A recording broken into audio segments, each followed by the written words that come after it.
one of those things, and everybody's still alive in the 12-team playoff era, and even with the new format, if it's supposed to diminish regular season games and their meaning, you couldn't tell it from the Georgia-Alabama game last week. When those two get together, they seemingly play for everything. And as the Bulldogs came roaring back from seemingly an insurmountable 28-point deficit, I watched one fan called Elizabeth stalk across the sidelines and go from a smooth ride into shock and despair, and finally into shock, awe, and exhilaration, and afterward said, "I've never reacted to anything like that in my life. This might be the best night of my life."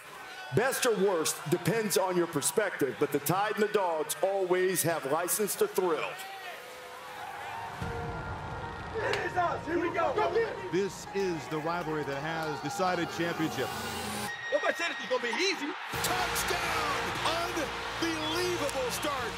Touchdown, Jam Miller. Milroe. Tight roping down the sideline. Touchdown!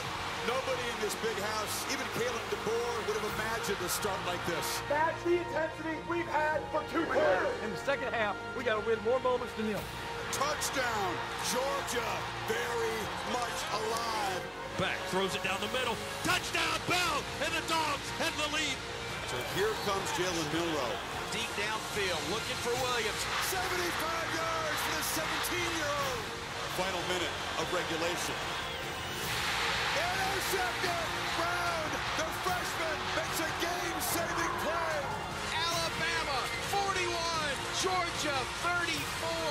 Roll Tide. We came here to do a lot bigger things. How you respond to this tells me everything about who you are. Well, fans have been reliving that game all week. It's not just Georgia, Alabama, but that's obviously the most glaring example of having an emotional win like that and then trying to have enough in the tank to follow it. Well, what I always try to do is make a decision about what I was going to say after the game on Friday, whether we won or whether we lost, because I wanted to try to eliminate a relief syndrome or a letdown. So relief syndrome is, to me, we win a big game, now we want to rest on our laurels, which is really kind of human nature.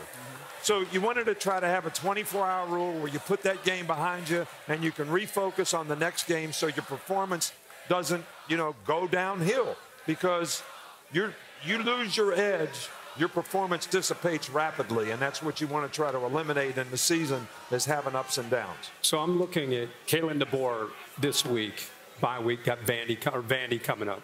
And you look at what Georgia's dealing with. Which one, if you're in that locker room, which one's tougher to manage? An emotional loss, the way Georgia fought back and they came up short, showed a lot, or Alabama holding on and having a huge win? Which one moving forward is tougher? I think it's tougher for when you have a big win. I think when you have a loss and the players are disappointed, it's just human nature that everybody seems to respond better when you have a thunderbolt, something bad happens. Everybody's willing to make the changes they need to make to get it right, and I think Georgia will respond in a really positive way. And I think, the experience of that Alabama team at key positions, Jalen Milroe being the most specifically, I think is big for their locker room culture, I think, as a whole. And Stanford Steve told me earlier today that Kalen DeBoer actually had the rat traps around the building to avoid the rat poison after a big-time win and still having a lot left.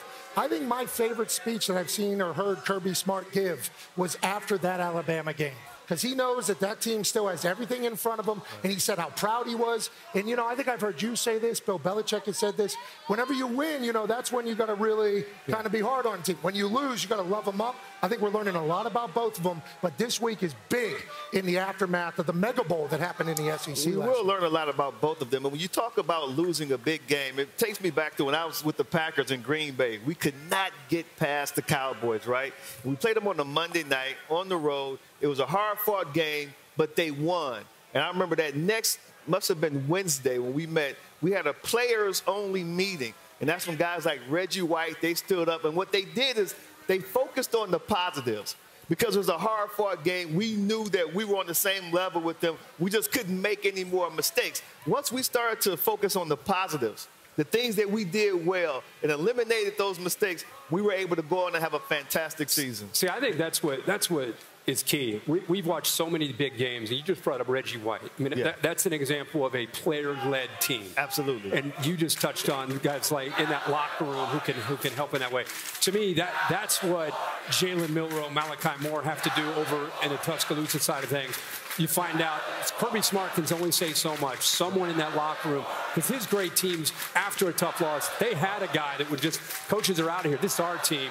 This is what we need to do. But this story's been all over. The Ole Miss, how do they respond? Yeah. Kentucky, how do they respond? They got to buy. They got Vandy next week. Miami, after last week. So this is the roller coaster ride, the emotional ride that I think fans sometimes underestimate and undervalue how challenging that is for you guys to deal with. I know how disappointed everybody in Georgia had to be about Georgia losing the game, but I actually texted Kirby after the game and said, hey, this is not the worst thing that ever happened. You know, most of our best teams lost a game somewhere along the line, and they responded the right way because we had really good leadership on the team that held people accountable to do things the way you needed to do it to have success. Hey, Coach, 28-zip, Alabama's up. You're pissed off in the suite. I think you knew Kirby Smart was going to have something for him. Two great teams. Have you heard what these people have been saying to you this entire time? They want that red tie off of the go. Oh.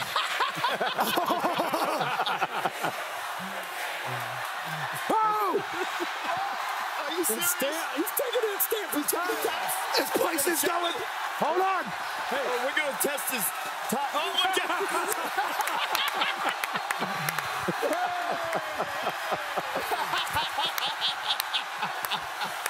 Coach, you look great. I will say the knot's going to need some work in the break. But hey, you know it. He's a hero. You tell the story. You tell the whole damn world. This is Saban territory. Hey, you look amazing right now, Coach. Yeah. Oh, man. Oh, man. They were not going to stop. Every time you opened your mouth, they hated this time. It's a nice time. He's gonna hold on to that top. I'm not gonna do that. No. I just wonder if we had a camera on Miss Terry as she's watching this happen and what she's thinking right now. She's going to be yelling at the TV. Here, Steve, you take the time, pal. Thanks, buddy. You know what? This is an example of adjusting after a big win or a big loss. Like, typically, you have the things you want to do. Taylor McGregor is working sidelines today. Said Lane Kiffin's changed and done different things. He's never talked about big goals. After they lost last week, Sunday, talked to his team about the long-term goals still out in front of them, trying to recenter them. You don't need recentering. You're on a heater. Right now. You're going to make a pick. That looks good. Yeah. Look at that record. That's that Stanford difference. We're trying. Kent State's not playing this week, but the only team Kent State's worse than in defense is Ball State this year. Okay. Western Michigan's coming off a loss against Marshall. Ball State's giving up 49 points a game, 133rd in the country. We're going to take Western Michigan minus the 10. Baby, keep it in the pocket. Keep it going. Trying. Alabama's #1 for the 141st time. That's a record.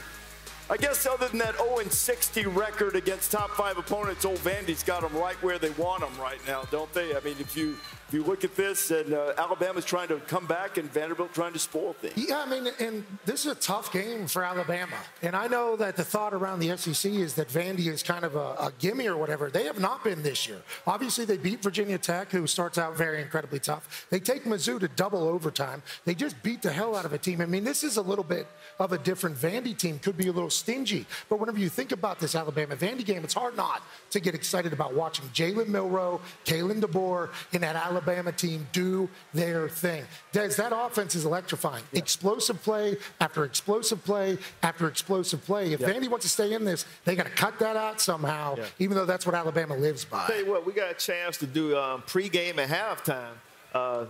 Nick and me and RD. So I got a chance to see Ryan Williams up close and personal. He's a sensational wide receiver. Let me show you my scouting report on this 17-year-old, why he's so special.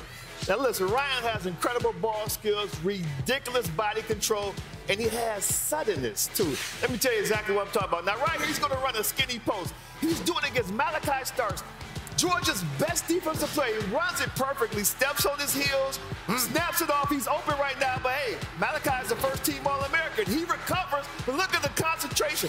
Watch how he sees Malachi, plants that right foot, sees another defender, everyone. This is the game-winning touchdown against Georgia last week. It's going to be a little fade stop. Jalen throws the ball up. Watch this ridiculous body control while catching the ball. He contorts his body to do a 360, stays it out, sees two defenders, has them running to each other as he does another 360, hits the gas, game-winning touchdown. And, guys, this is why he's so sudden.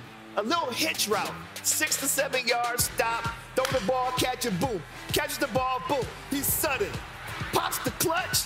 From 0 to 60 like a GTR, no one's going to catch this young man. I tell you, I'm so glad we got to stay for that game and see him in person, man. He's electrifying. You know what's great about college football? We came into this year, we're those kind of players. Yeah. That's what's great. It's like a wave goes to the NFL. 100%. Here comes Jeremiah Smith. Here comes Ryan Williams. Yeah. That's what's so great about the first month.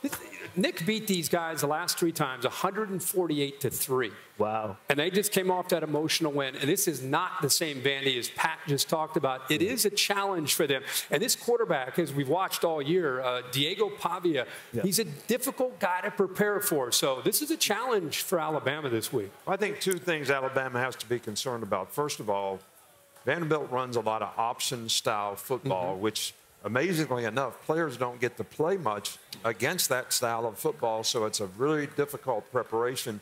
And Alabama's secondary got exposed last week in the second half of this game, giving a lot of big plays, giving up a lot of big plays. So they need to be concerned about those 2 things, and I think they'll do fine. But the one thing I wanted to comment about Ryan Williams is this guy gets to top speed out of a break as fast as any human being alive, man. And that, you talk about sudden, that is one of the things that I think makes a great player. How fast can you get the top speed out of a break? And he does it as fast as anyone ever has. Des, what did he do? He jumped up, caught it, 180. Stays inbounds. Crazy. Stays inbounds. Cuts on a dime. See 2 defenders. He does another 360. He made those 2 defenders who are high-level SEC guys look like villains in a Three Stooges short. Oh, Ran into each other and went to school. To win the game. To win the game.